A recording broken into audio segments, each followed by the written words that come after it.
Olá, pessoal! Olá a todos! Hoje nós estamos no sétimo encontro do Programa de Extensão Tradutores e Intérpretes da Área Jurídica TILJUR. Esse é o encontro da região Sul. O meu nome é Lucielen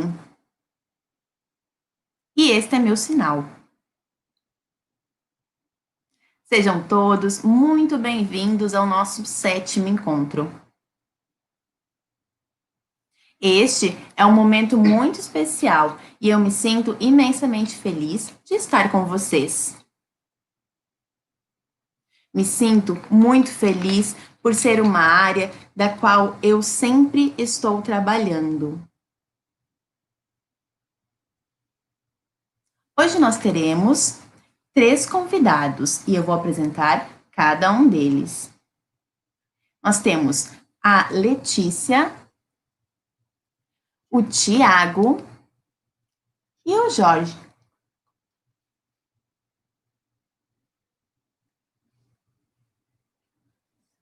Quero agradecer a todos da equipe Tio Jurs, a todos os convidados que aceitaram participar desse evento do Tio Jurs. Também gostaria de agradecer a equipe de intérpretes, a Daisy, a Aline e o Anderson, que estarão conosco essa noite e nos apoiando neste encontro.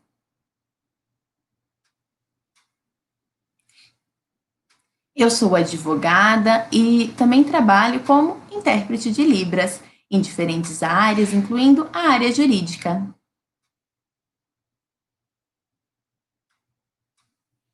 Eu sou membro do grupo TILJUR. O TILJUR é um programa de ensino, de pesquisa e de extensão. Obrigada a todos dessa equipe, principalmente ao nosso colega Guilherme, que é quem está gerenciando a plataforma que estamos utilizando hoje. Para iniciar, convidamos o primeiro a fazer sua fala, Tiago Alves Carneiro Júnior.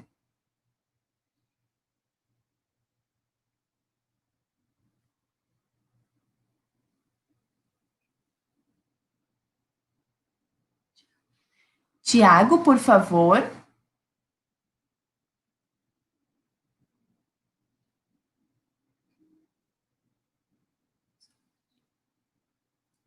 Só um instante. Perfeito. Olá, Tiago. Olá, Lu.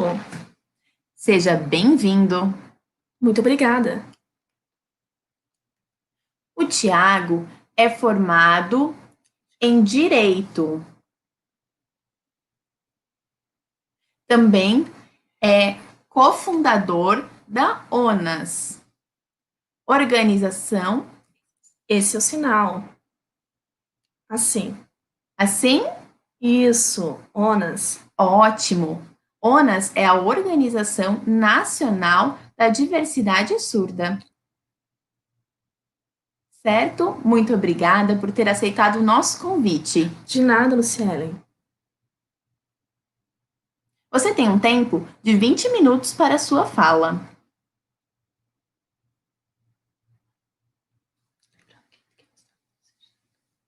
Lembrando que quem está nos assistindo pode, no final, direcionar suas perguntas e, ao fim de todas as falas, faremos elas. Você pode direcionar as suas perguntas nos comentários aqui do YouTube. Nosso grupo de apoio selecionará as perguntas que serão feitas ao final de todas as palestras e direcionará aos nossos convidados. Tiago, pode iniciar sua fala. Tchau, até depois. Obrigada, Lucielen. Meu nome é Tiago Júnior. O meu sinal é esse daqui. E eu sou formado em Direito.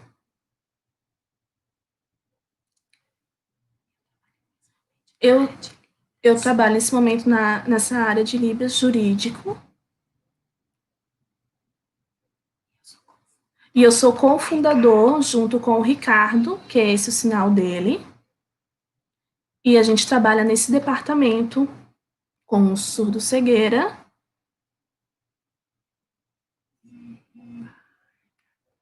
Também o nosso desembargador, ele é cego, que ele participou também do encontro de 2015, mais ou menos, acho que foi esse o ano, onde ele nos fez algumas perguntas se havia libras na área jurídica, se havia sinais, glossários nessa área, e não teve na área judiciária, e aquilo nos trouxe uma reflexão, uma emoção, e eles nos perguntaram, existe surdos estudando direito? Existe surdo advogados?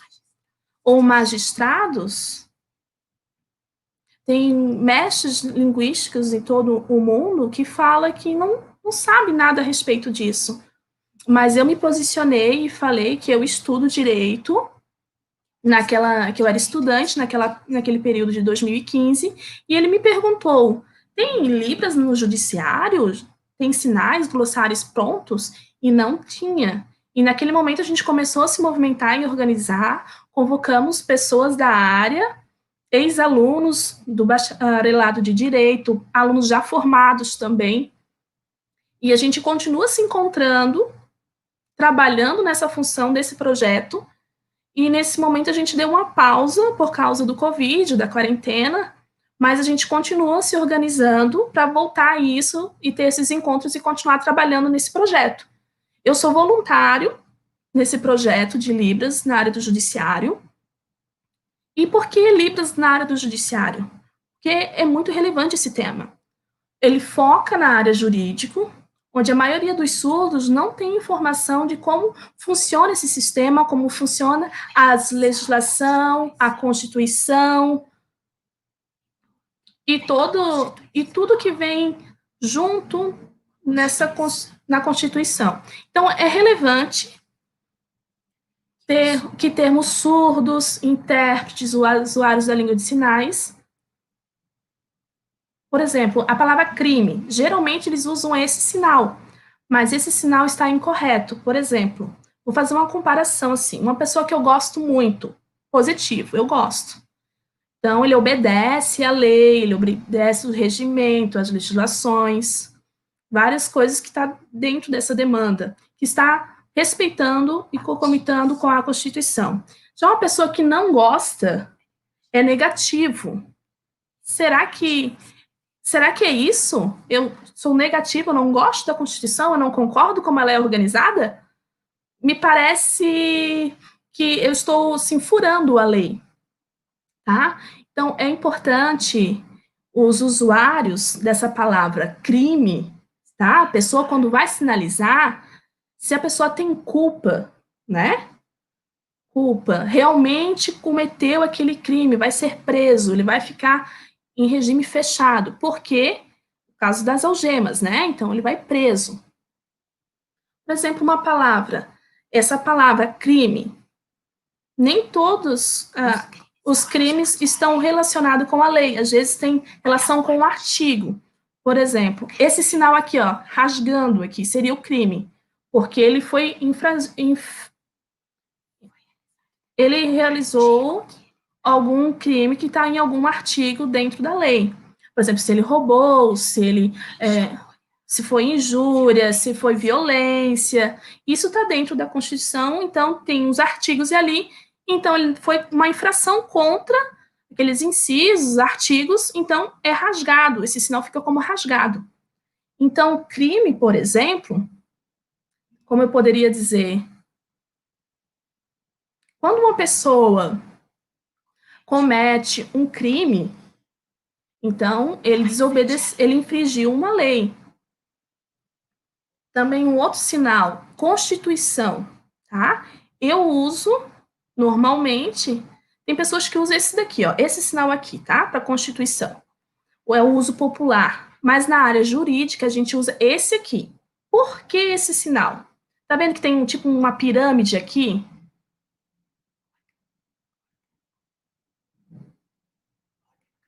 é o organograma que está dentro do poder judiciário. Geralmente a gente usa, né? Imagina aqui um triângulo, uma pirâmide, é como se fosse a hierarquia de responsabilidade da lei. Então, nós temos os 3 poderes judiciários: o executivo, o legislativo e o judiciário. Então, esses 3 poderes formam uma pirâmide. Essa pirâmide tem a Constituição acima dela, tá? Então as demais leis estão abaixo da Constituição. Por exemplo, lei civil, crime, direito, decretos, leis do consumidor, leis sobre reclamação. Então, direito do consumidor. Então, nós que trabalhamos nessa mesma, em consonância com a área jurídica, temos que estar atento aos conceitos que ela nos traz. Por exemplo, uma palavra que começa com... Perdão. Por exemplo, a palavra saneamento. E eu comecei a rir, porque essa palavra é própria da infraestrutura de água, né? Mas não era. Significa uma área da jurisdição, que é um departamento de processo, se chama sanar. Então, é um verbo de sanar. E, então, aquela palavra me trouxe um estranhamento. No momento que é uma fala formal, uma fala jurídica, se faz necessário, não pode haver falhas, não pode haver informalidade na fala nesse momento. Então, quando é explicado nessa área de direito, o direito de defesa, onde se faz necessário uma tradução e interpretação, é necessário uma pesquisa para saber, de vocabulário, para saber o que essas palavras significam e as suas ramificações. Por exemplo, uma pessoa que está lendo ali algo e mostra um sinal, né? Por exemplo, esse sinal de lei. Aí tem a Constituição, lei constitucional. Então, essas nuances são muitos detalhes que precisam ser usados e esse glossário se faz necessário. Eu, por exemplo, eu tenho facilidade com vocabulário, em concordâncias com palavras, sinais da área jurídica. Assim, eu posso dizer para vocês que não é fácil, porque a maioria dos surdos não utiliza esses sinais no cotidiano. Então, isso traz muitas falhas. Por exemplo, esse sinal, como eu falei para vocês, popular de crime, significa que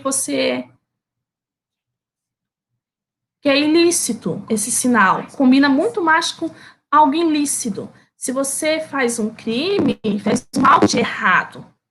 Então, fez algo que fere a legislação.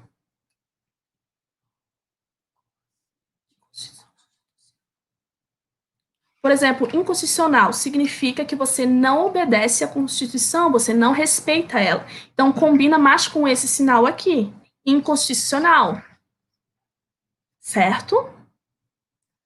Então, isso precisa ser estudado e pesquisado e focado justamente nessa área do judiciário. Tem que ter um conhecimento, tem que ter uma boa literatura de base. Também tem que conhecer o Vademécum, que é um livro muito utilizado na advocacia, que tem várias ramificações. Então, você tem que ter uma base para poder sinalizar. Então, eu penso que quando a gente começa a estudar sobre isso, a gente sente muitas faltas desses sinais, né? A gente precisa focar na defesa do direito da pessoa surda, não apenas só a Libras, mas toda a gama de diversidade que isso tem por trás. Então, a pessoa surda é uma pessoa de direito. Então, ela pode tanto usar um aparelho, ser implantada, ela é surda, porque isso é uma questão de identidade. Alguns falam, não é surdo porque usa aparelho. Isso, na verdade, é um tipo de preconceito e não pode existir. A gente tem que respeitar o direito de cada um e a sua identidade. Eu gosto, por exemplo, de usar aparelho porque eu gosto de ouvir música, gosto de aprender, treinar algumas palavras que eu consigo, eu treino a minha audição. Então, tem gente que não gosta e a gente tem que respeitar esse direito dessa pessoa, tá? Tem gente que fala que pensa que é surdo puro, mas Libras é uma língua, gente. E eu gosto mais disso. Eu gosto de toda possível comunicação. Por exemplo, quando eu estou numa família, está todo mundo ali vocalizando e eu tento entender tudo. A minha família está ali, mas ao mesmo tempo a gente não consegue manter a comunicação. Mas se eu encontro um amigo surdo, a gente começa ali a sinalizar, usando Libras, que é a minha língua de conforto, e a minha segunda língua é o português, porque se faz necessário. Então, a gente faz um esforço para se comunicar com os ouvintes. Às vezes não tem um intérprete, né? E às vezes tem. Então, a gente precisa explicar a metodologia, o porquê, o que aconteceu.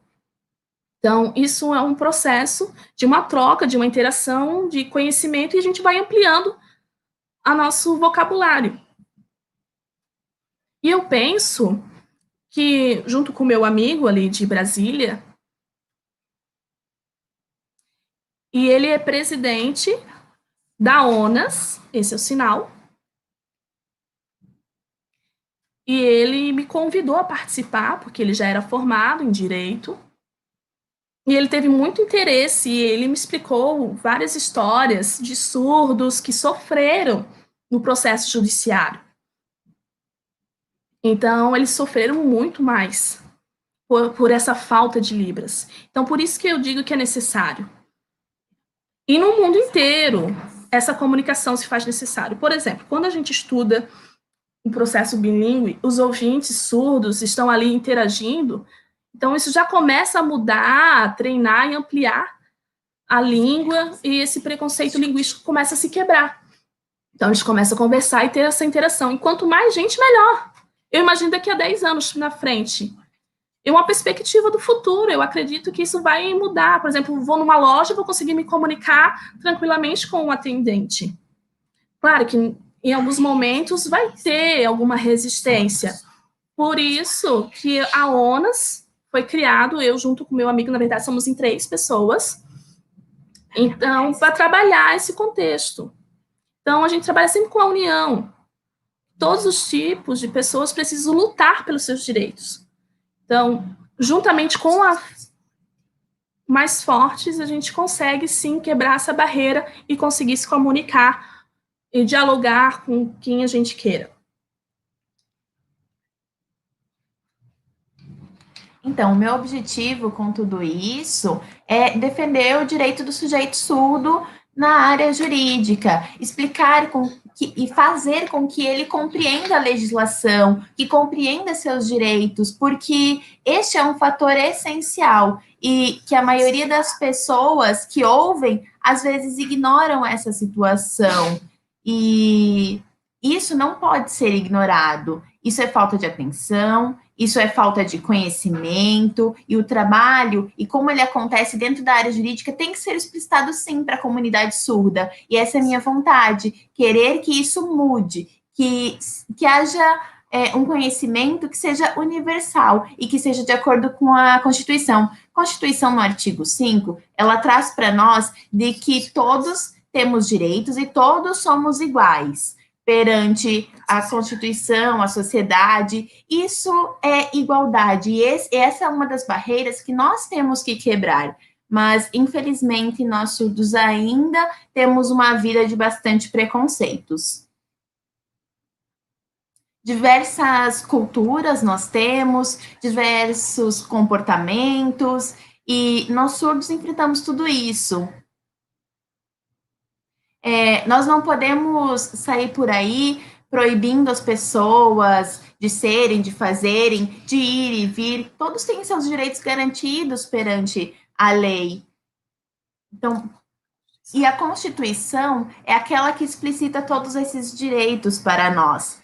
O direito do surdo deve ser dito a ele, deve estar para ele de maneira clara e objetiva para que ele saiba lutar por eles e que ele saiba se posicionar. Nós estamos nessa luta, nós enfrentamos essa luta pelo direito dos sujeitos surdos, que é de extrema importância, o conhecimento desta área, da área da educação de surdos. Na legislação, a gente tem, sim, o direito a assegurar a educação de surdos, e diversos outros exemplos que eu poderia citar. O surdo hoje tem muitas barreiras, e esse sofrimento presente em relação a essas barreiras é muito grande. Se a gente tem algum caso, por exemplo, de violência às mulheres, no caso, se acontece muita violência doméstica e a mulher se sente ameaçada em relação ao seu parceiro, ela deve se posicionar. Ela deve fazer o quê? Ela deve procurar a delegacia e, na delegacia, fazer a denúncia. E como fazer essa denúncia se na delegacia a gente não tem acessibilidade para o surdo? Bem, eu posso escrever. Eu escrevo para a pessoa que está me atendendo na delegacia. Mas e se essa surda não souber escrever? Alguém cometeu um crime e isso precisa ser explicitado. E dentro da Constituição, a gente tem esses direitos para a comunidade surda que devem ser realizados, respeitados. Quando um surdo é julgado, quando um surdo é preso, quando um surdo passa por um processo penal, ele tem muitas barreiras também de comunicação. Muitas vezes ele pode chamar um familiar, alguém para fazer esse trabalho de interpretação para ele. Mas isso não pode acontecer. E aí, como faz? Como ele faz com a falta de comunicação? Se ele é acusado e ele sofre um processo penal, como ele faz? Isso de não ter um intérprete é algo que viola a lei. Está garantido na nossa legislação o acesso ao intérprete, o acesso à língua de sinais para esse surdo. E violar essa lei é algo que acontece de maneira recorrente. E nós estamos nessa luta. Nós estamos ao início dessa luta, difundindo esse trabalho, abrindo as portas sobre o trabalho na área do direito, na área jurídica, nos departamentos, nos ministérios. A gente vê muitas pessoas falando sobre isso e da forma como a gente se comporta, da forma da identidade surda, das maneiras de comunicação do sujeito surdo e do direito e o acesso à comunicação que ele tem. Quando a gente vê lugares maiores difundindo e falando sobre língua de sinais, a gente vê que esses lugares têm a capacidade de se abrir para uma nova experiência, de aceitar o sujeito surdo. E esse é um tempo bastante importante para nós. É um tempo de luta, porque muitos lugares ainda não têm intérpretes. E a gente necessita desses lugares com acessibilidade. Hoje a gente vê a aprovação da PNEE, assinada pelo presidente Bolsonaro, que trata sobre escolas bilíngues, e muitas pessoas dizem que ela agride o sujeito surdo, mas a PNE apenas diz que o sujeito surdo tem a garantia de uma escola bilíngue, de uma educação bilíngue. Então, muita gente não concorda com a PNE, muita gente está contra a assinatura da PNE, da aprovação, mas isso, infelizmente, é algo muito triste, é uma falha que a gente tem aí de informação. As pessoas pensam que realmente a PNE, ela infringe o direito do surdo porque ela exclui o surdo, colocando ele numa escola só para ele, mas essa pessoa tem falta de informação, e essa ignorância dessa pessoa pode fazer com que ela não compreenda que o surdo precisa, sim, de uma educação bilíngue, que essa educação bilíngue garantida em lei traz novas possibilidades. A ONU é contra escolas especiais. E olha a palavra, escolas especiais, certo? Esse termo, ele não é interessante para a gente utilizar. Então, nós usamos escolas para surdos, que surdos precisam de escolas bilíngues. E, de maneira natural, muitas vezes a gente confunde as palavras e isso traz diferentes interpretações da mesma situação para diferentes pessoas. A gente tem que pensar que uma escola especial ela é para todos os deficientes, e aí todos os deficientes a gente inclui o sujeito surdo. Essa é uma interpretação falha, né? Mas essa é outra discussão, enfim, esse é outro assunto. Nós temos que respeitar o direito do surdo em relação à utilização da língua de sinais. Aliás, de qualquer pessoa se comunicar em língua de sinais. O direito de dialogar com o sujeito surdo, o direito de manter uma comunicação sinalizada.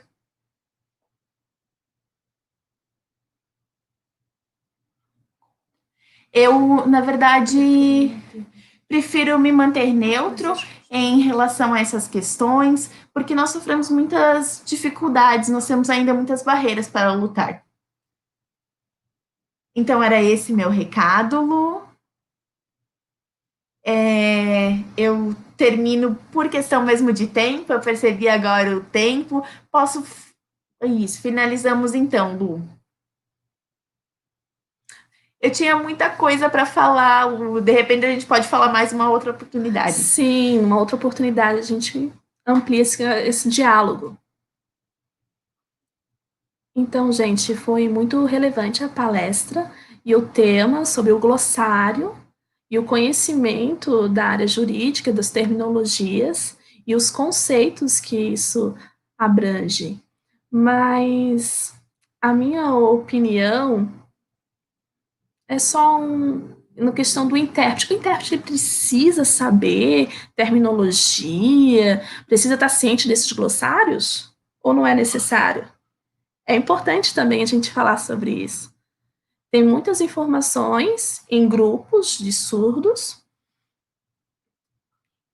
e é importante a gente discutir sobre isso na comunidade surda, aprender os sinais corretos, os sinais da área jurídica, não é mesmo? Então, a gente tem que divulgar esse tipo de informação, movimentar mesmo esses glossários. Porque, às vezes, o que acontece? O intérprete está lá estudando o conceito, os sinais, mas quando chega dentro do judiciário, no âmbito jurídico, por exemplo, uma sessão, se os sinais que ele está utilizando o surdo desconhecer, não vai adiantar muita coisa, não é mesmo? Tem essa dificuldade também. Então, por isso, a gente tem que divulgar, fomentar isso tanto nas equipes de interpretação, quanto nos surdos, na comunidade surda em geral. Era isso. Obrigada pela sua participação. No final, a gente volta com perguntas e respostas, tá bom? Perfeito. Agora, vou apresentar a vocês a nossa convidada, Letícia. Letícia é formada na área de educação especial, já trabalha há anos como intérprete de Libras dentro da UFSC, da Universidade Federal de Santa Catarina, também possui experiência na área jurídica, na área de ensino e na área do judiciário. Agora eu vou apresentar a vocês a nossa palestrante super experiente e tem um histórico de vida na área jurídica, nessa gama de interpretação. Letícia Silva, você pode abrir a câmera? Oi, Letícia, tudo bem? Seja bem-vinda. Olá. Obrigada. Você tem 20 minutos, tá bom? Para fazer a sua explanação. Fique à vontade. Muito obrigada.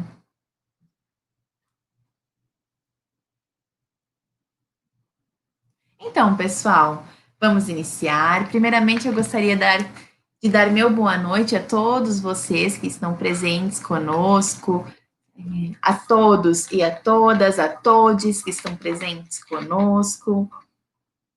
O meu sinal é O meu nome é Letícia Silva e eu sou intérprete e tenho uma vasta experiência, pois eu comecei meu caminho na interpretação no ano de 2006, trabalhando como funcionária efetiva da Universidade Federal de Santa Catarina a partir de 2011, fazendo parte, então, do grupo de intérpretes da UFSC. Bem, a partir da minha formação, e eu não sou formada em letras libras, gostaria de dizer isso, eu sempre busquei novos conhecimentos, novas experiências, novos caminhos. E a área jurídica foi uma área da qual, desde o início, me chamou a atenção pelas experiências que eu vinha realizando. Eu me cadastrei num site do governo para ter acesso a essa área de informação na área jurídica. Eu me cadastrei como intérprete para ser convocada a prestar serviços no âmbito judiciário. Pode ser também âmbito judiciário, entenda-se fórum, entenda-se ambiente prisional para fazer algum acompanhamento, enfim. E eu comecei, então, a ser convocada a fazer esse trabalho na área jurídica a partir dessa inscrição nesse site.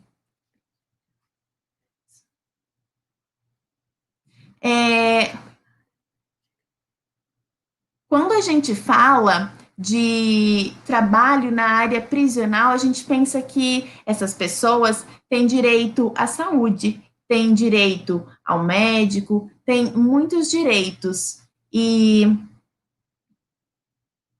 muitas vezes, o surdo que está nessa condição, ele utiliza gestos, ele não sabe uma língua de sinais bem estabelecida gramaticalmente. Eu, quanto intérprete, devo chegar nesse ambiente, sendo convocada, assinando a minha responsabilidade nesse trabalho, utilizando uma língua de sinais que muitas vezes, quando encontro esse surdo, percebo que é caseira, e eu preciso, algumas vezes, de um apoio de intérprete surdo para poder estar trabalhando junto comigo.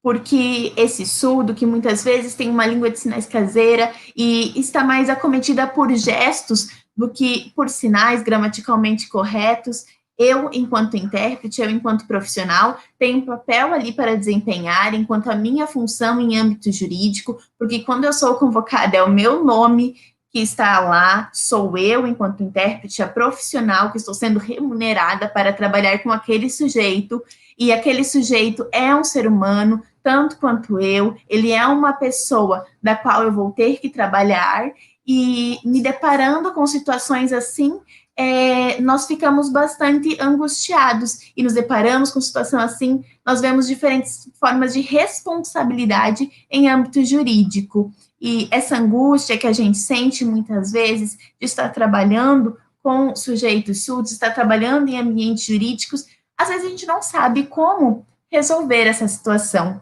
porque nós estamos tratando em âmbito jurídico da vida de uma pessoa, nós estamos discutindo a vida de uma pessoa, e a minha responsabilidade enquanto profissional falar o que esta pessoa está dizendo. Quando falamos de espaços jurídicos, espaços de privação de liberdade, a gente pensa que muitas vezes essa pessoa não precisa de um intérprete, porque o pai, a mãe, alguém da família, de casa, pode acompanhar essa pessoa em âmbito jurídico. Mas isso não é possível. Quando eu vejo situações dessas acontecendo, eu volto para casa e eu reflito sobre qual é meu papel frente a isso. Qual é meu papel? Meu papel é só linguístico? Minha função é só lá de trabalhar com um par linguístico? É isso que eu faço? Ou eu estou trabalhando com um ser humano em minha frente? Com uma pessoa que tem falta de acessibilidade, às vezes uma limitação linguística, muitas barreiras para já estabelecidas nessa área. algumas vezes não passou por um processo de escolarização, então é meu papel e é a minha proposta em âmbito jurídico este trabalho, essa relevância de conhecimento de toda a comunidade surda de maneira heterogênea. E eu, enquanto intérprete, devo levar esse conhecimento meu da maneira como a comunidade surda é heterogênea para o ambiente jurídico. Eu devo defender, sim, o direito linguístico dessa pessoa e devo pensar como as barreiras de comunicação me dão outras possibilidades de me comunicar com esse surdo. Pode acontecer, por exemplo, deste réu não ser culpado, pode acontecer, por exemplo, de uma situação que seja bastante angustiante eu participar e ela deixar de ser, porque nós estabelecemos uma comunicação, nós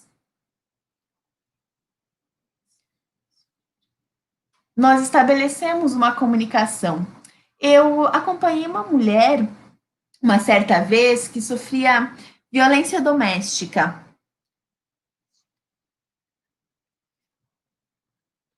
E eu estava acompanhando essa mulher que sofria violência doméstica, eu tinha ido fazer sua denúncia. Já algumas vezes, essa mulher tinha ido fazer a denúncia na delegacia, e a delegacia a gente sabe que é um ambiente bastante frio, não é?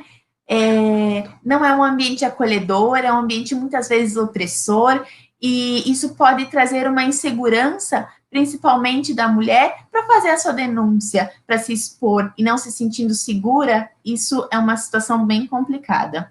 Eu fui chamada, então, para acompanhar essa mulher, essa vítima de violência doméstica, porque ela pediu e quando ela me viu, ela acreditou no meu trabalho, porque eu sou mulher assim como ela.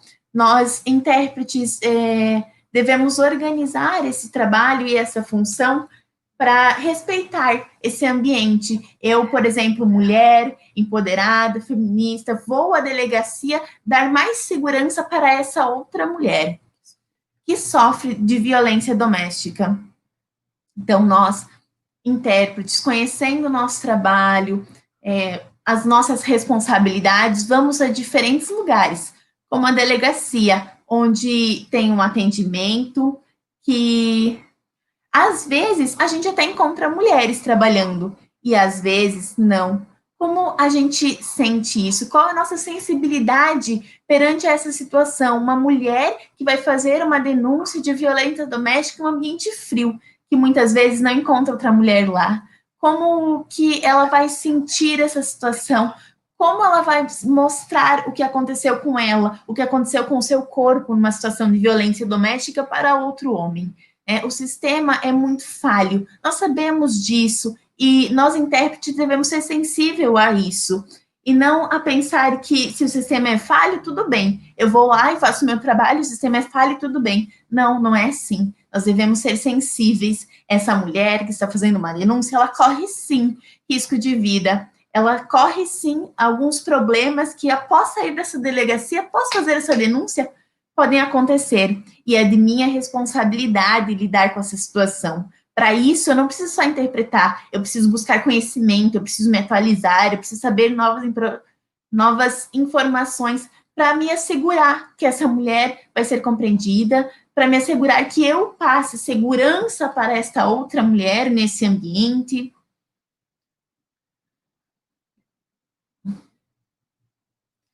E o acompanhamento de mulheres em ambientes jurídicos, principalmente aquelas que são vítimas de violência, ele é bastante delicado. Acompanhamento de mulheres surdas, né? E requer sim que nós tenhamos uma intérprete mulher e que essa intérprete mulher oriente, esclareça, que ela mostre como tudo deve ser feito, porque muitas vezes essa pessoa chega nesse ambiente e não sabe os procedimentos, ela corre risco de vida algumas vezes, ela tem medo. E eu, enquanto alguém convocado a estar lá, que assinou um contrato de trabalho, de uma convocação para estar junto com ela, devo acompanhá-la sim, mas devo ser sensível a esta causa. eu posso fazer com que a minha presença assegure para ela mais conforto. Mas o governo assegura isso? E como é o meu risco de vida enquanto profissional acompanhando essa outra vítima? Nós temos muito a pensar na área jurídica. Não é só um acompanhamento que eu vou lá, vou interpretar, virando minhas costas e indo embora. O sistema todo já é um sistema que traz opressão há muito tempo. E esse modelo de violência, e principalmente contra a mulher, é repetido há muito tempo. E nós temos que ficar atentas ao trabalho, principalmente com pessoas surdas em ambientes jurídicos. A gente tem que ver isso e não pensar, será que eu sou capaz de fazer esse trabalho? Será que eu não sou capaz? Eu tenho que pensar qual é meu papel, qual é a minha responsabilidade enquanto intérprete. É garantir o direito linguístico, estar com ela, representar essa pessoa naquele momento. Eu tenho que explicar a esse surdo, eu tenho que olhar nos olhos dessa surda, eu tenho que falar com ela, orientar. E se essa surda está em um ambiente, ela está com um familiar, sua mãe, por exemplo, e essa mãe vai estar junto, eu devo orientá-la no particular, eu devo chamar ela, ter uma conversa apenas com ela, eu tenho que saber de informações e poder lidar com essas situações de uma maneira melhor. E esse trabalho, ele vem trazer para nós uma quebra dessa tradição opressora que se estabelece no sistema há muito tempo. E esse é um papel que não está descrito, mas é um papel que temos que estar sensíveis. É uma situação mais sensível.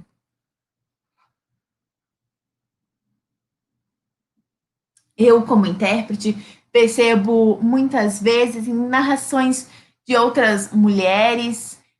Eu sou mãe também, eu tenho uma filha, e conversando com outras mulheres que também são mães, surdas, vendo a experiência de cada um, me coloco em seus lugares e a partir dessas conversas com elas, elas são bastante importantes, porque eu sou mãe solo. Eu cuido da minha filha de maneira solo, e quando eu encontro outra mãe e ela é surda, nós temos diferentes experiências e nós passamos muitas vezes por barreiras iguais e diferentes. Mas eu penso, eu enquanto mãe solo já tenho algumas barreiras. Imagina essa mãe que é surda, né? O quanto de responsabilidade em apenas uma conversa com uma mãe surda eu tenho, né?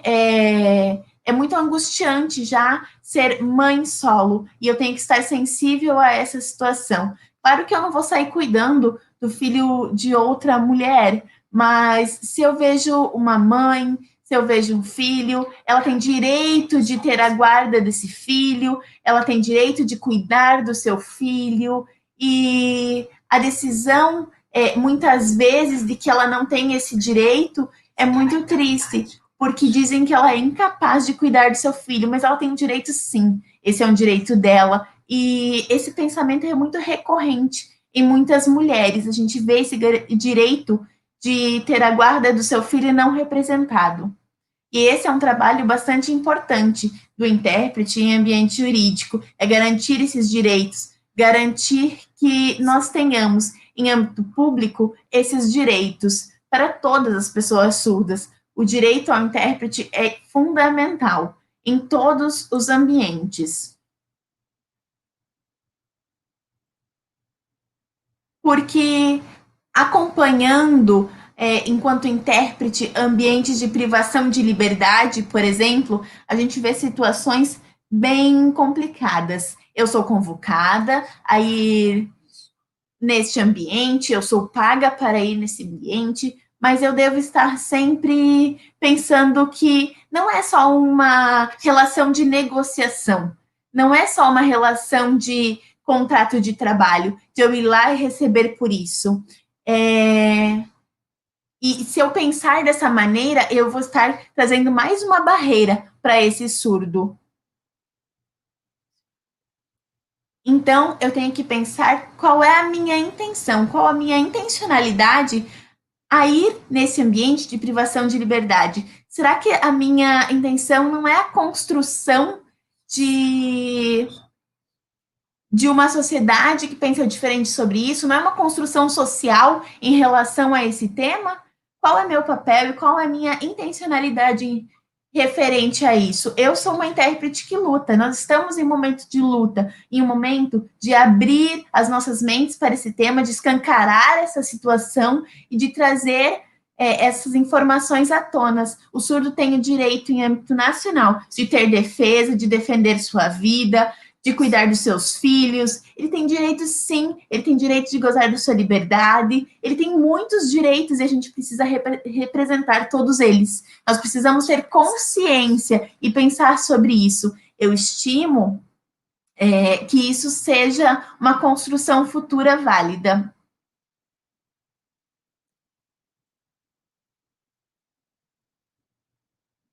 Pensando algumas vezes na formação do intérprete, a gente se vincula a terminologias, a vocabulários, a conhecimentos de estratégias referentes à fala, à sinalização, ao trabalho estritamente de interpretação, ao trabalho técnico, linguístico, e a gente esquece de trabalhar as questões humanas.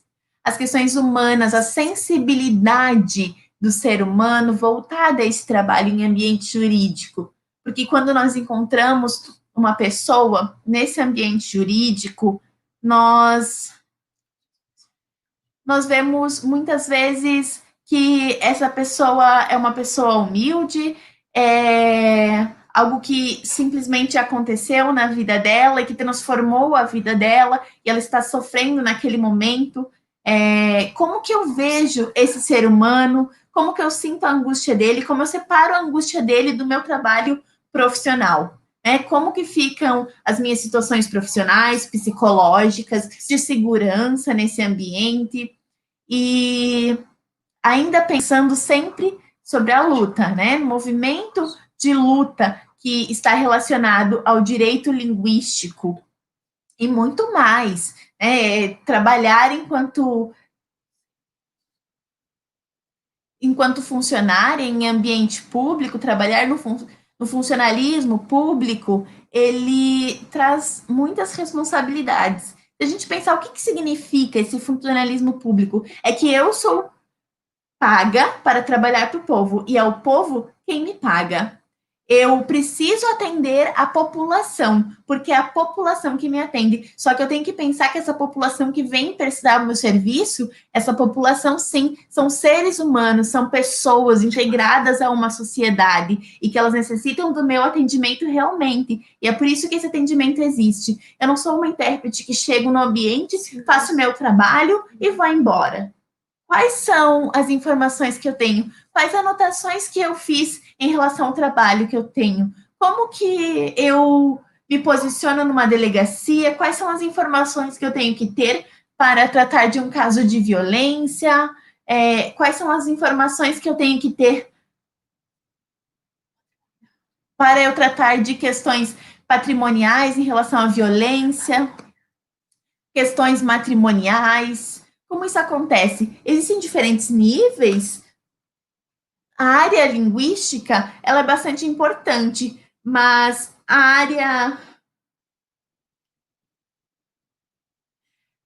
área que a gente trabalha é uma área que precisa ser preservada, precisa ser pensada, porque se nós temos uma questão de violência, a gente tem uma questão de risco a essa pessoa. Então, como orientar, como educar a sociedade para que criem essa consciência, por exemplo, contra a violência. Como eu organizo isso? São questões a serem pensadas, a serem refletidas, e isso era o que eu gostaria de contemplar hoje. Estamos abertos a diálogo sempre, estar aberto a diálogo é importantíssimo, refletir, haver diferentes opiniões, pensar juntos. É mais do que linguística, é mais do que vocabulário, que terminologia, ver eu, pessoa, enquanto cidadã, eu sendo sensível a esse atendimento, a esse trabalho. Também gostaria, só para finalizar a minha fala, de lembrar que a gente precisa, sim, de ter, de ter a garantia dos nossos direitos básicos. Tá? E esse é um direito básico. Concordo com você, com a sua fala, foi muito relevante e eu tenho visto já isso acontecer em algumas publicações, também em alguns temas assim, da área de interpretação do judiciário, que falam que não pode se envolver, não pode ter esse envolvimento emocional com o cliente, não pode ter essa empatia dentro do processo judiciário. Ele quer que o intérprete esteja ali de forma fria e funcional, faça o seu trabalho e vá embora. Entende? Isso é impossível. Falta uma sensibilidade nessa parte. Então, eu concordo com a sua fala. Falta muita coisa dentro da área também de formação do intérprete, na área jurídica, também esse tema humanitário, de tratar com outro ser humano. Então, eu percebo que eu tenho que entender que aquele cliente também é um ser humano. Então, depois, eu acredito que vai ter bastante coisas no comentário aí para a gente conversar. Então, obrigada, Letícia, pela sua palavra, pela sua palestra. A gente volta depois no final, tá bom? Perfeito. Agora, o nosso último convidado.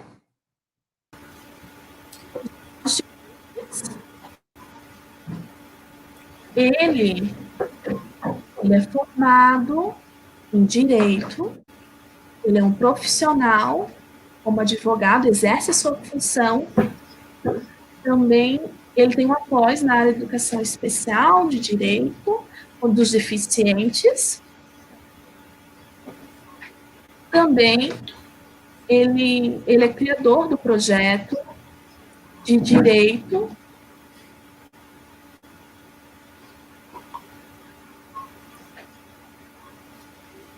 do direito. Eu acho que eu errei o sinal, foi isso? Eu fiz certo. Tá certo o sinal? É esse sinal mesmo, né? Direito em Libras, certo? Então, bem-vindo, Jorge. Esteja à vontade para falar, explanar a sua palestra. Depois eu volto no final, tá bom? Certo. Então, oi, o meu sinal é esse aqui. Eu vou estar junto com a Aline e com a Daisy, né? Então, pessoal, eu sou o Jorge, sou advogado, sou professor. Tá me ouvindo? Consegue me ouvir?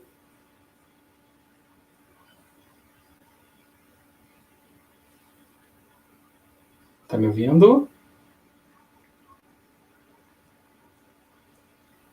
A Aline tá travando? Tá tudo certo? Ok, vamos esperar que ela travou. Vamos aguardar aqui que ela deu uma travada. Que eu vou falar e ela vai traduzir para todos aí, entender. Pode? Posso falar? Ela não está aparecendo aqui para mim. Vamos lá, então. Eu sou o Jorge, eu sou advogado. Tem que abrir a câmera ali. Peraí. Não está aparecendo. Agora sim. Então, olhando. Sim, essa é minha colega ali. Então, eu sou o Jorge, sou advogado. Esse é o meu sinal.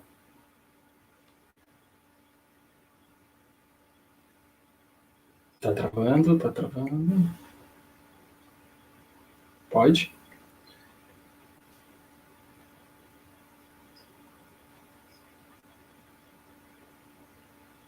Pode, Jorge. Então vamos lá. Recebi aqui a mensagem. Então, eu sou Jorge, sou advogado, sou professor. sou especialista nessa área, no direito das pessoas com deficiência. Como a professora Luciane falou, eu desenvolvo o projeto, que é o projeto Advogado em Libras, o sinal é esse aqui, Advogado em Libras, né? Que é advogado que sabe Libras. Então, eu queria trazer para vocês um pouquinho da minha história e explicar essa minha convivência nesse âmbito aí, desses longos anos, né? Eu tenho familiares surdos, né? Minha família é surda, então desde criança fui aprendendo Libras, apesar de caseira, né? No início, assim, uma linguagem mais caseira. Depois fui estudar. Quando eu me formei na universidade, eu tive apenas uma cadeira, né, de Libras, e ela era eletiva, então eu podia escolher, né? Ela não era obrigatória, mas mesmo assim eu fiz, porque já tinha conhecimento, e me formei em Direito, e já desde logo comecei com esse meu projeto, né? Continuei estudando Libras, até hoje eu sou estudante de Libras, é uma língua muito importante, e tem que ter contato, né? Então, a partir daí, é o natural, ajudando a minha família, os meus tios, eu sempre tirava as dúvidas dele, respondia aos amigos dos meus tios, dos meus familiares, os meus amigos surdos sempre vinham me perguntar e diz, puxa, né, por que tu não te especializa, por que tu não estuda Libras, e quem sabe tu não nos atende, ajuda lá um outro amigo, ajuda um outro aqui. E a partir daí comecei, né, ao natural, tirando dúvidas de muitos surdos, e a partir daí comecei a me envolver mais, né, já conhecia os ambientes das associações que os meus tios frequentavam, que eu sempre frequentei, e a partir disso comecei a frequentar e comecei a advogar e comecei a atuar também junto nessas associações, né, de surdos, e a partir daí fui desenvolvendo o projeto. Nisso é muito importante, né, porque nesse ambiente é uma das coisas assim que eu me deparo muito, né, porque a Libras ela é muito importante, né, sem língua, né, não há expressão, né, então a Libras é uma identidade, né, um meio de interação desse grupo, né, cultural. Daí veio a lei lá 10.436 de 2002, que reconheceu, né, como meio legal de comunicação, e a partir daí a Libras ela é dissipada, né, inclusive até no artigo 2 dessa mesma lei, né, ela diz ali que ela garante por parte, né, do poder público em geral, de empresas, enfim, que são concessionárias de serviço público, que elas devem, por óbvio, né, apoiar e difundir a Libras, né? Então, puxa, muitas vezes aí a gente se depara, né, escutando o Tiago, escutando a Letícia que falaram antes, né? Os relatos sempre são os mesmos, né? Tu acessa alguma repartição, muitas vezes não há aquele atendimento em Libras, né? Isso acaba por dificultando, né? E o judiciário, infelizmente, também engatinha, digamos assim, né? Muito para isso. Até para a gente contextualizar, né? O tamanho da importância dessa difusão da Libras, da importância dessa propagação, né? No Brasil, hoje, aí, nós temos aproximadamente 9,8 milhões de brasileiros surdos, né, o que representa aí quase 5% da população, né, brasileira. Se a gente for trazer em números, né, por exemplo, aqui para o estado de Santa Catarina, já que a gente está conversando aqui na região sul, né, eu especifiquei aqui, fiz alguns recortes para ver. Santa Catarina, segundo as pesquisas do IBGE, ali, trazem aproximadamente, são mais de 315 mil pessoas surdas, né, no estado, sendo lá as cidades, aí tem Joinville, que é a primeira, que tem mais de 22 mil surdos, depois vem Florianópolis, com 19 mil, Blumenau, Criciúma, São José, são muitos surdos, né, a gente está falando aqui de uma população, de uma comunidade que é muito representativa, né. Em Santa Catarina, aí chega a ser 4,70 e 5% da população, né, que nem eu falei para vocês antes. Então, esse trabalho que é feito, né, eu até quero dar os parabéns, né, o tio Jur, excelente, isso é muito importante, né, eu que frequento esse ambiente e atendo muito a comunidade surda, quando a gente vai para a audiência ou quando se depara com qualquer situação, há extremas dificuldades, né, muitas dificuldades. Chega na audiência muitas vezes, mesmo que requisitado, né, pelo advogado, tal, às vezes ou a vara ou o próprio juízo não convoca o tradutor-intérprete, o que chega na hora, né, se desconstitui, acaba ocasionando vários problemas, né. E claro, tu imagina, tem muitas vezes aí que eu já vivenciei, né, são situações assim, ainda mais nas cidades do interior, que a gente chega lá, o surdo chega lá, a juíza pede para ele falar, dar um jeito, escrever, e a gente todos sabe, né, que nem todos escrevem, sabem escrever bem ou compreendem bem. Então, há uma disparidade aí muito grande, né, uma falta de inclusão, uma falta de acessibilidade quanto a isso, né, e também quando tem, né, eu já me deparei também, situações diversas, teve um tribunal que mandou convocar às pressas um servidor, o servidor ele trabalhava na portaria, e ele é estudante de letras libras, né, e foi às pressas, porque quando chegou lá, o juiz disse, tu és advogado? Tu mesmo traduz. Daí eu falei, não, tem que respeitar, temos uma profissão que é de tradutor-intérprete, no qual eu brigo muito e luto muito, é uma profissão regulamentada, né, organizada. Puxa, a partir tem a lei aí, 12.319 de 2010, né, que regulamenta essa profissão do tradutor-intérprete.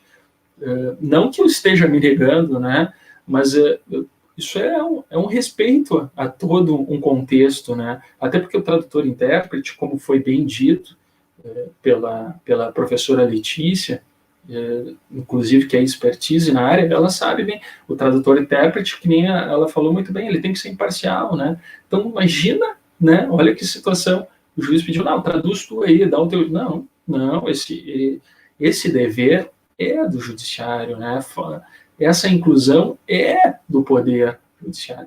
Então, puxa, às vezes a gente fica triste com essas situações, né? O surdo fica sem entender muito bem, como assim? Não tem tradutor? Tu que vai traduzir? Não, eu falo com o surdo em Libras, né? Com o cliente em Libras ali, a gente troca nossas informações, mas o contexto todo tem que ter uma tradução, né? Inclusive, tem que ter todo esse respeito, toda essa formalidade, né?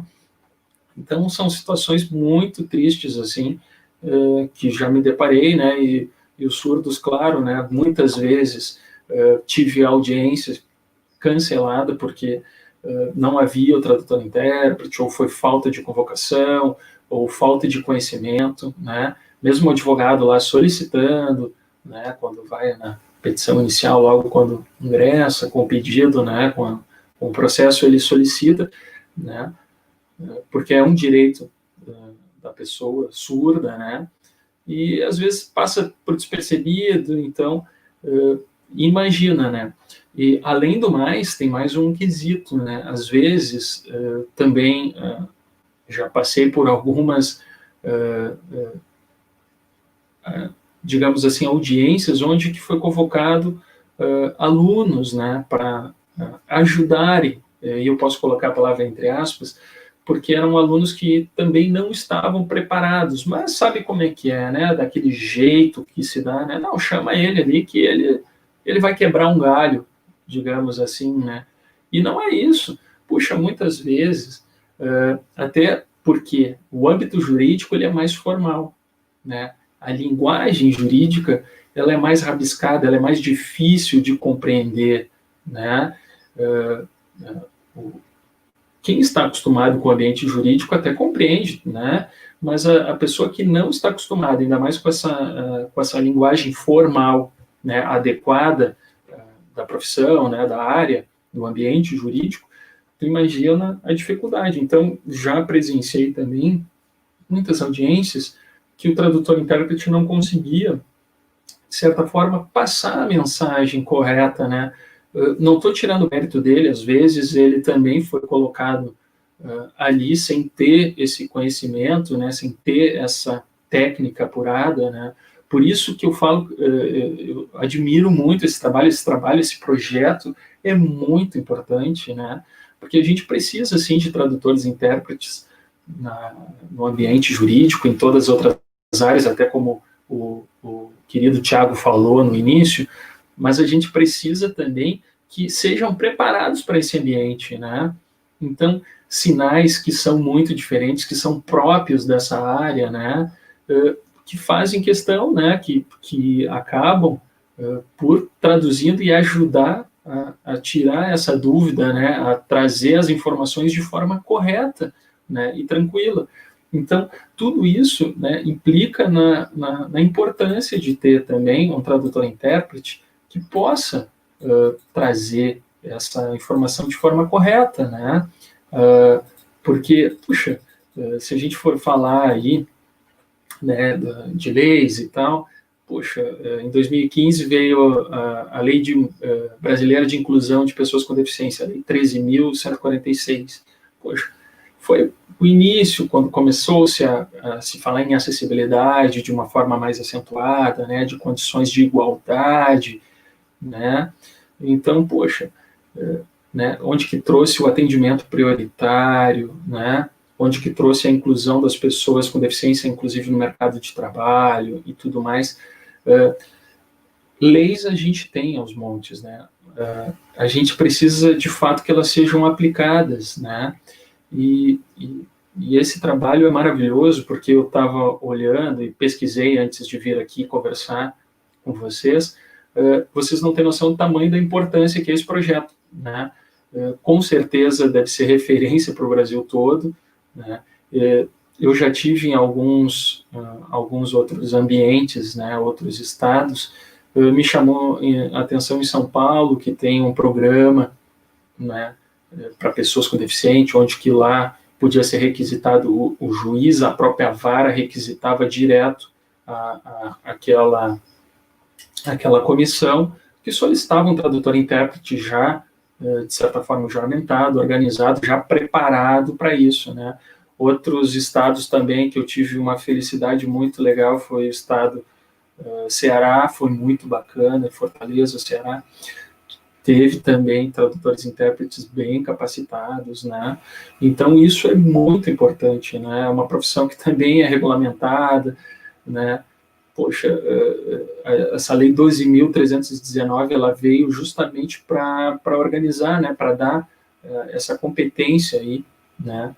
Onde que o tradutor e intérprete, que ele possa trazer a sua proficiência, né, em tradução e interpretação de Libras, e da língua portuguesa nesse ambiente que é jurídico, que é um ambiente que nem eu comentei antes, que ele requer um pouco mais de feeling, ele é uma linguagem mais difícil, né, o que acaba criando-se muitas barreiras, né. A outra coisa também que eu escuto muito dos tradutores e intérpretes, né, são da importância de ter uma organização. Eu vou usar o estado do Rio Grande do Sul, como eu moro aqui, atuo bastante no Rio Grande do Sul, muitas vezes os tradutores e intérpretes acabam, né, a gente acompanha no processo, o processo é digital, a gente acaba acompanhando que eles se negam aí, porque os valores são ínfimos, né, muitas vezes não tem tabela, não se respeita toda uma organização para isso, né, então isso acaba também dificultando. E o surdo, né, que é o cerne dessa questão que a gente está atendendo, né, que nem a professora Letícia falou muito bem, o serviço público tem que dar exemplo, tem que tratar todos de forma igual, né, tem que trazer, ele tem que saber o que está acontecendo ali, ele tem esse direito, né, e isso a gente está falando de uma questão mínima, né, então tudo isso é muito importante, né, inclusive eu tenho esse projeto justamente para propagar essas atualizações, explicar um pouco mais das leis, né, trazer elas em Libras, para que seja compreendido, né, pela comunidade surda. Agora, recentemente, veio uma lei, que é a Lei 14.020 deste ano, né, de 2020, né, que proíbe a dispensa sem justa causa do empregado com deficiência. Então, muitos deles estavam com medo, a gente estava em época de pandemia, né, do coronavírus. Então, o que acontece? A dificuldade deles, o medo deles de serem pegos de surpresa, de serem dispensados, né, do serviço. Então, acabou isso por sendo vedado, e quando eu distribuí essa informação, muitos deles, puxa, eu estava com medo. Teve alguns casos que, infelizmente, alguns foram dispensados, né, a gente entrou em contato, inclusive, por falta de conhecimento até das empresas, né, que não é o caso, mas, gente, são informações que servem e que têm que ser propagadas quanto mais possível. A partir daí, eu comecei a desenvolver, que nem a professora Lu falou no início, a trazer essas informações que eu considero são informações básicas, assim, né? Eu tento traduzir de uma forma mais tranquila as leis, né? Trazer essa linguagem jurídica para uma forma mais tranquila possível, que possa ser de fácil compreensão, né? Para quem possa olhar, porque muitas vezes, né, até o próprio ouvinte, se tu fores ler uma lei de fato, tu vai ver que ela tem uma linguagem mais técnica, uma linguagem mais apurada, assim, mais de difícil compreensão, né? O que causa também diversas formas de compreensão delas. Às vezes as pessoas ficam em dúvida. Então eu tento trazer para a comunidade surda sempre um pouquinho disso, tento trazer para eles o próprio direito, né? E é por isso que eu tenho esse projeto também, porque eu luto pelo direito das pessoas com deficiência, né? Então, a minha colaboração vem dentro desse ambiente, e que também não é fácil, né? Eu tenho que me manter sempre atualizado para conhecer novos termos, para conhecer e para estudar sinais específicos que são da área, né? Então, isso é muito importante. Aí entra muito bem as colocações que já foram ditas aqui, e eu ressalto isso, é importante falar de novo. Se faz muito necessário ter um glossário especial, né, jurídico, para termos jurídicos, ou seja, que seja um dicionário de Libras no âmbito jurídico, digamos assim, né, se faz muito necessário para que a gente possa compreender e entender todas as peripécias aí desse ambiente jurídico, para que o surdo, né, para que a comunidade surda possa compreender de fato o que está acontecendo, como é que funciona, porque tem muitas situações que a gente se depara que eles acabam não conhecendo. Então, quando eu tenho esse primeiro contato, né, com o surdo, ele vem fazer uma pergunta, né, vem tirar uma dúvida, né, e eu acabo explicando como funciona a lei, daí ele fica, puxa, mas como é que eu não sabia disso antes, ninguém me falou, né? Então, eles já, por natureza, né, pelo que eu tenho percebido, eles já têm uma grande dificuldade no ambiente familiar, né? Muitas famílias acabam, ou não sabem, ou não se comunicam em Libras, ou acabam tendo sempre que provocando que o surdo seja oralizado, que ele tente ao máximo fazer a leitura labial, né? Que isso, de certa forma, muitos preferem usar Libras, e a Libras, ela veio com uma língua, né? Então, é muito importante que seja também respeitado. E a partir daí eu comecei a me dar conta, né, que para poder atender eles de fato, eu tenho que estar cada vez me aperfeiçoando e trazendo esses sinais de Libras que são de extrema importância, né? Então, para isso é muito importante, já foi dito aqui, eu ressalto, uma construção de um dicionário de Libras que a gente possa tentar traduzir e trazer para toda a comunidade surda os sinais específicos desse ambiente jurídico, né? Até porque é uma questão de necessidade, né? De relevância, né? É o direito dos surdos, não é? Então, para isso, eu continuo nessa batalha, né? E eu acho muito importante estar aqui. Para mim é muito legal. Eu já acompanhei os outros dias as outras palestras que estavam ocorrendo, né? Os relatos. isso é de extrema necessidade.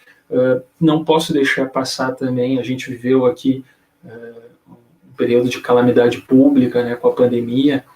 Então, e como é que faz o surdo ou a surda para entrar em contato com a polícia, né? Não sei, aqui na região do Rio Grande do Sul, onde eu moro, né, era muito difícil, né? Não havia um canal para que a surda que fosse violentada, ou que o surdo, enfim, que tivesse algum problema desses, pudesse entrar em contato diretamente com os órgãos públicos, né? Ainda mais nesse quesito que foi falado, né? Durante a pandemia, a gente percebeu que houve um aumento de até 40% nas agressões, né, às mulheres. Poxa, como é que a surda vai entrar em contato com uma delegacia, né?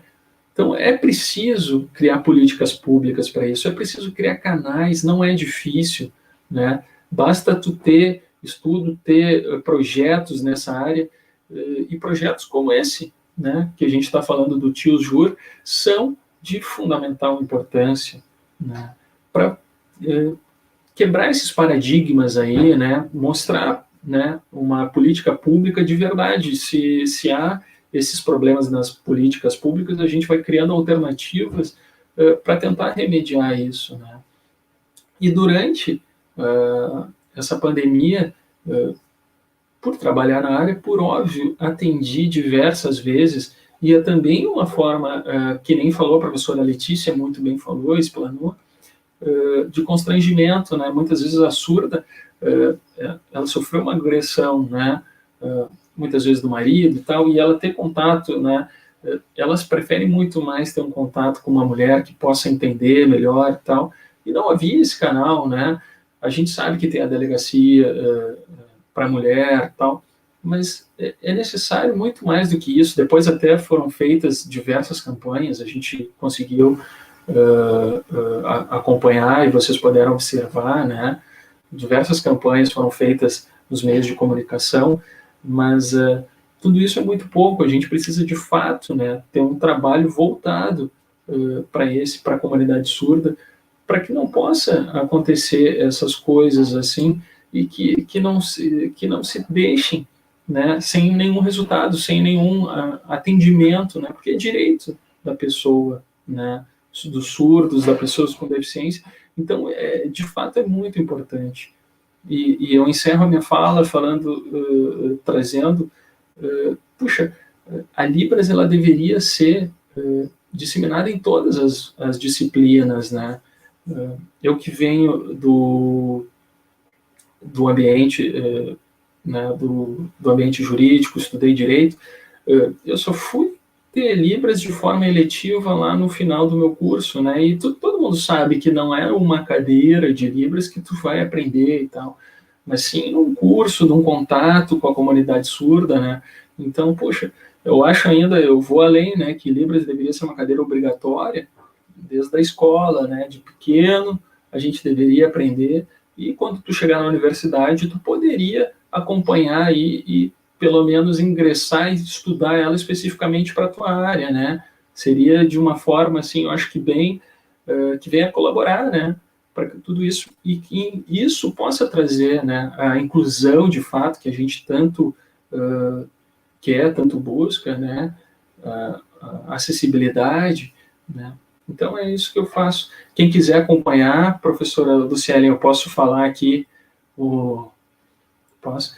Quem quiser acompanhar um pouco do trabalho que eu faço, assim, do projeto Advogado em Libras, pode seguir lá no YouTube, tem um canal no YouTube, tem no Facebook, tem no Instagram, é onde que eu trago um pouco do ambiente jurídico, um pouco das leis, traduzo e trago de uma linguagem mais simples, né, mais compreensível, e tudo em Libras.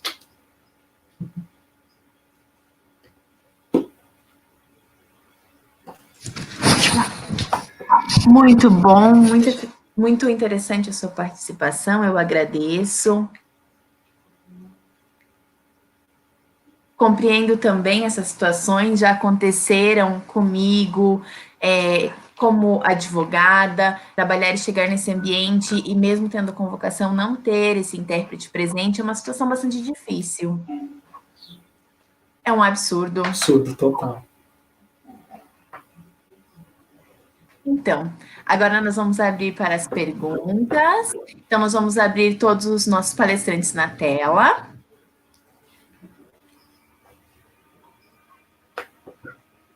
Infelizmente, nós temos pouco tempo para poder finalizar nossa live de hoje e nós escolhemos 3 perguntas para estar direcionando aos 3 palestrantes de hoje.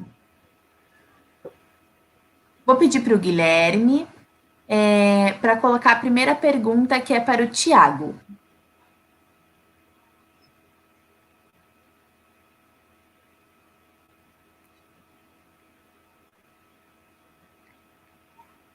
Bem, relacionado aos poderes. Quando a gente fala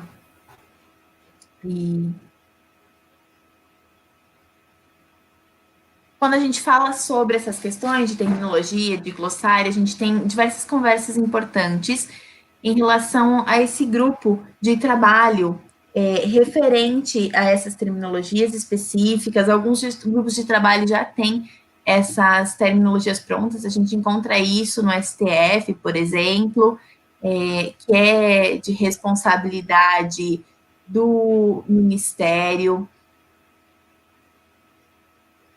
do ministro Dias Toffoli, que é excelente nessa área, realiza um trabalho importante, mas a gente também encontra uma dificuldade em relação à responsabilidade de difundir esses sinais, esse glossário, e muitas vezes essas questões precisam ser votadas, essas questões precisam ser aprovadas para depois serem divulgadas. E esses glossários trazem conceitos importantes relativos à esfera jurídica.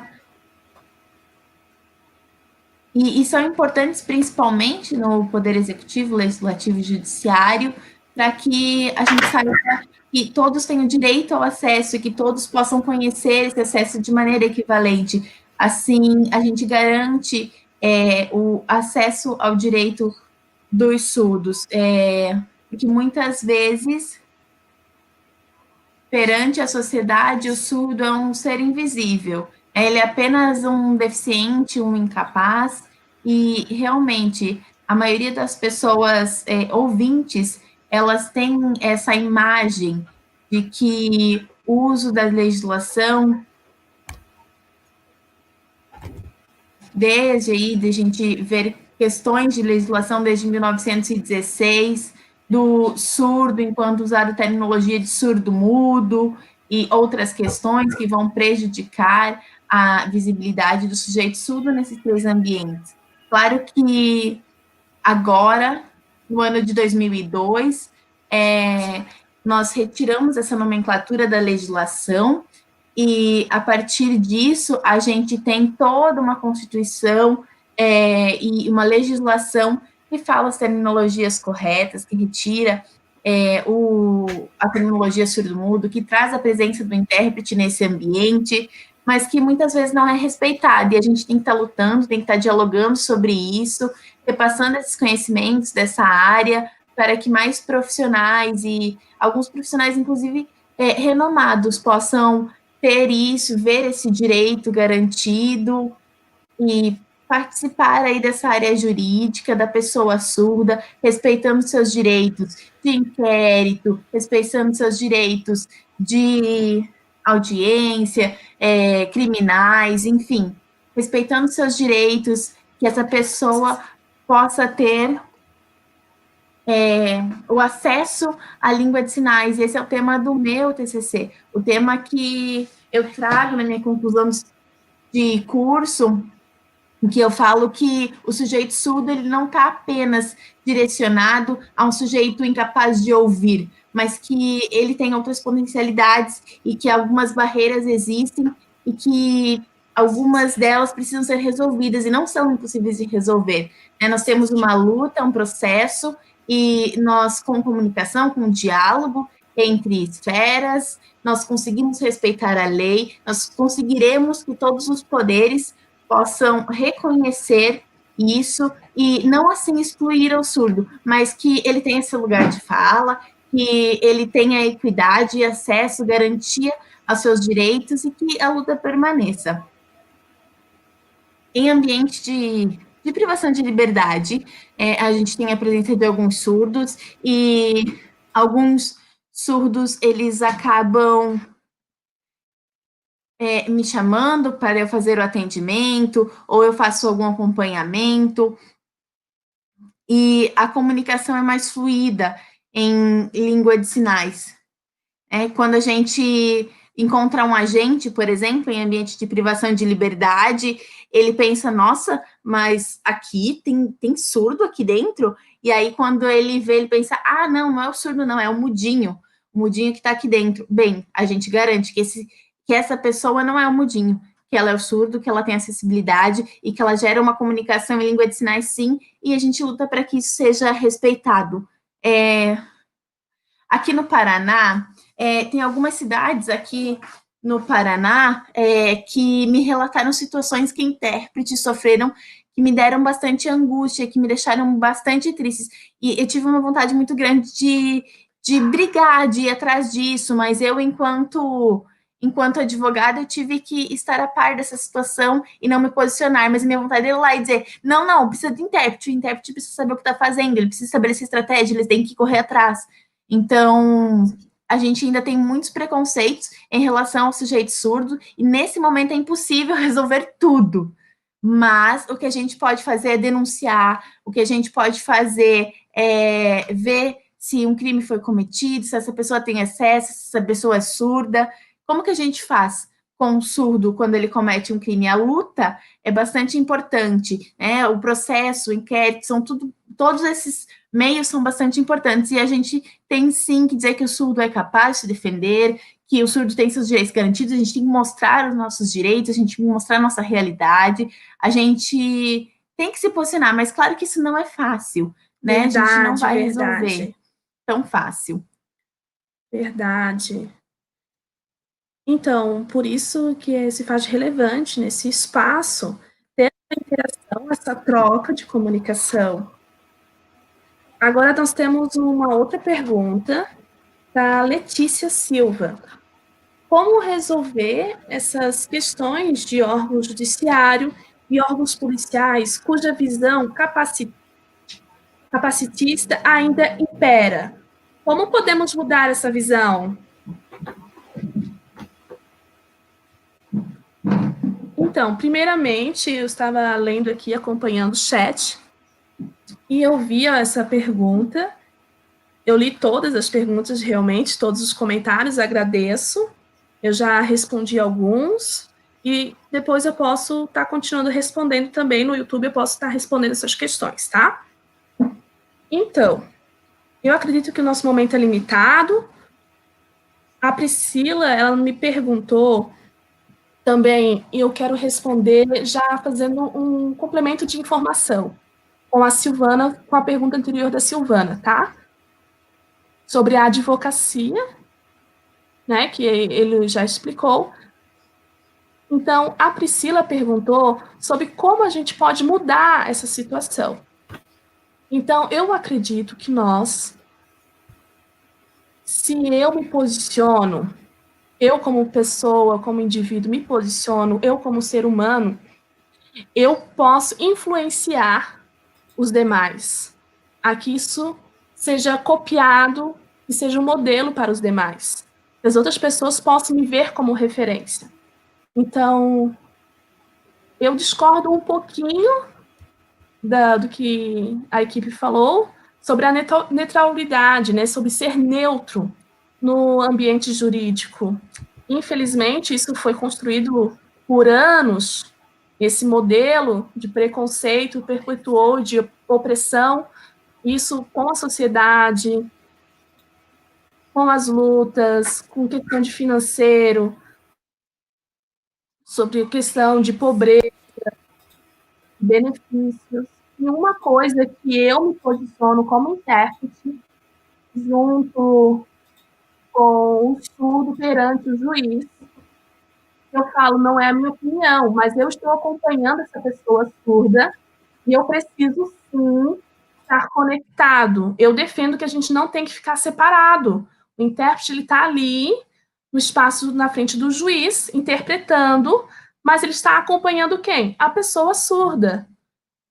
A vítima, a pessoas, diversas pessoas, há diversos tipos de vítimas que estão ali, porque eu não posso simplesmente interpretar a pessoa que está ali sofrendo, passando por vários problemas, e eu me posiciono só pegando informação. Então, eu tenho que estar ali, conforme a vítima está ali, eu tenho que estar ali resolvendo aquilo, eu não posso me esconder dele. Eu não posso me omitir, esse é o meu papel também como intérprete. Não é envolvimento com o cliente, com a vítima, é uma realidade que eu preciso saber o que está se passando para conseguir me expressar como intérprete. Então, é um direito linguístico dele, que é garantido. Então, eu penso que para nós conseguirmos mudar essa visão, a gente precisa mostrar uma visibilidade, mostrar isso para a sociedade. Então, por exemplo, uma mulher, uma mãe surda, ela é capaz, sim, de cuidar do seu filho. Ela é capaz, sim, de diversas coisas. E tem que ser mostrado isso. Tem pessoas que falam, olha, gente, tem desigualdade. Infelizmente, isso acontece. E não é certo. E isso continua se perpetuando. Então, nós precisamos mudar essa situação. Então, a gente tem que quebrar esse modelo de opressão que a sociedade acha que é normal. Então, eu penso que a gente tem que mostrar, sim, que a gente é diferente, que a gente mostrar essas coisas que acontecem para a sociedade, que o normal não é normal. Tá? Que tem pessoas que são pobres, tem pessoas de várias etnias, de vários gêneros. Não somos iguais. Então, essa eu penso sobre a estrutura da sociedade em geral. Precisa ser quebrada essa visão e construído uma nova visão mais igualitária, mais humana, mais sensível, mais conectada com o próximo. Eu concordo plenamente. Vamos para a próxima pergunta, que é para o Jorge. Sobre a regularização e fiscalização dos TIOs, carga horária e salários, no sistema jurídico do Brasil. O que acha de discutir para que não seja prejudicada a qualidade dos serviços? Verdade, verdade, muito importante, né? Nessa circunstância, né, que a gente se discute, tem as tabelas, né, do Brasil, tá? Mas falta ainda uma regulamentação nesse meio de forma profissional, porque a profissão já é regulamentada, né? Então falta, sim, uma tabela que seja uma tabela única, que seja reconhecido o trabalho do tradutor-intérprete, ainda mais nessa especialidade jurídica, que a gente sabe que, com certeza, ela exige um pouco mais pelos termos mais serem técnicos, né? Então, contudo, para que na hora de uma convocação e tal, o tradutor-intérprete esteja seguro para poder, né, executar o seu trabalho de uma forma profissional e respeitada também, que é fundamental, como todas as profissões, né? Os advogados, propriamente dito, têm uma tabela da OAB onde que se sugere os seus valores, né? Isso, tem uma tabela da OAB onde que são sugeridos os valores para cada ação: civil, família, né, criminal, trabalhista. Por que que não há também, né, uma tabela onde que possa especificar justamente esse trabalho, que é um profissional tão quanto importante nesse ambiente, ainda mais, né, contando com esse direito da pessoa surda, né?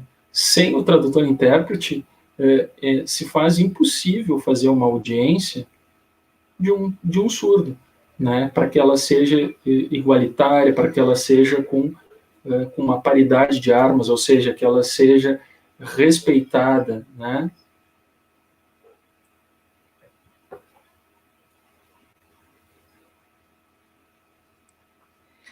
Realmente, eu concordo com a sua fala nessa área de remuneração do profissional, tradutor e intérprete. Então, é uma área que a gente precisa de muita atenção a respeito disso.